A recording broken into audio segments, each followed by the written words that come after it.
ये नहीं, ये प्रश्न बहुत बेहतरीन प्रश्न आपका है। ये उन संघियों से पूछिए, पूछना चाहिए आप जैसे विद्वान पत्रकारों को कि बाबा साहब भीमराव अंबेडकर की मूर्ति, पंडित जवाहरलाल नेहरू की मूर्ति, राष्ट्रपिता महात्मा गांधी की मूर्ति अगर देश के उन सर्वोच्च स्थानों पर नहीं लगेगी तो क्या सावरकर की मूर्ति लगेगी रे संघियों? बताओ ना।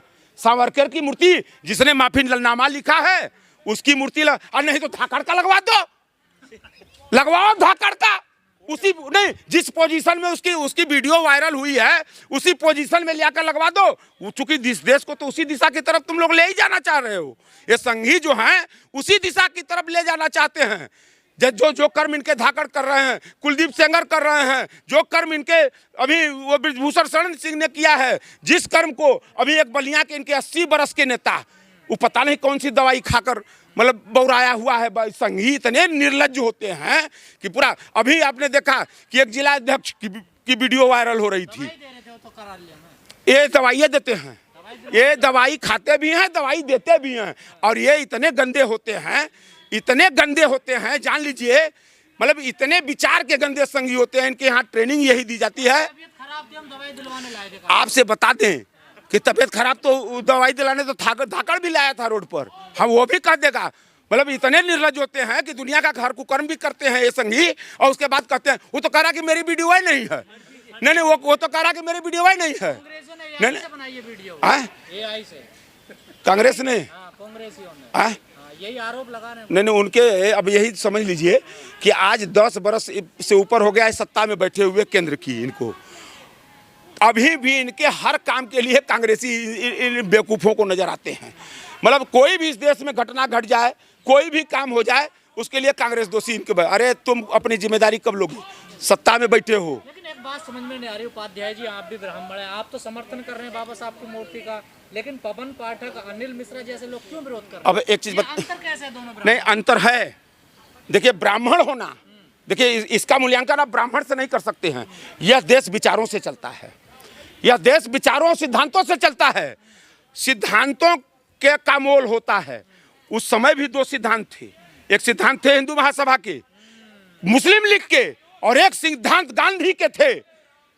एक सिद्धांत गांधी के थे। तो गांधी के साथ क्या इस देश का ब्राह्मण नहीं खड़ा था? बहुसंख्या में खड़ा था। आप इसको समझिए, ये समझने की चीज है।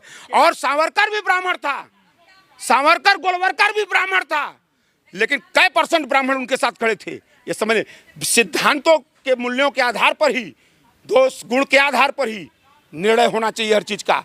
और आज भी इस देश के लिए नहीं, पूरे विश्व के लिए गांधी की विचारधारा सर्वोपरि है।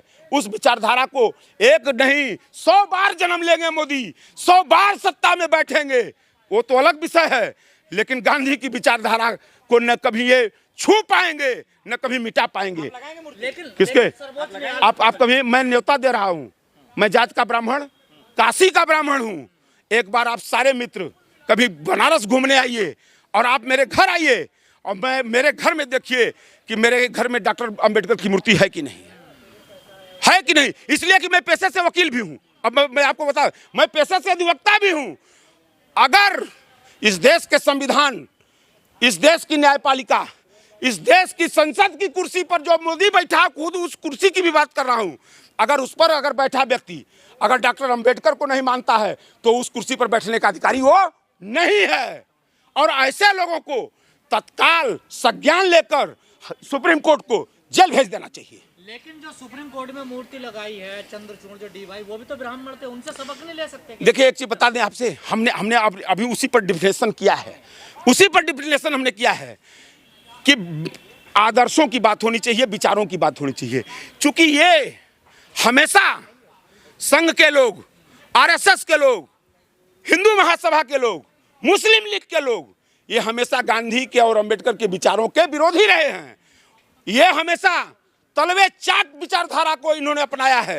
ये अंग्रेजों के विचारधारा को ये मानने वाले लोग थे, ये अंग्रेजों के तलवे चाटने वाले लोग थे, ये आज़ादी की लड़ाई को गलत बताने वाले लोग थे।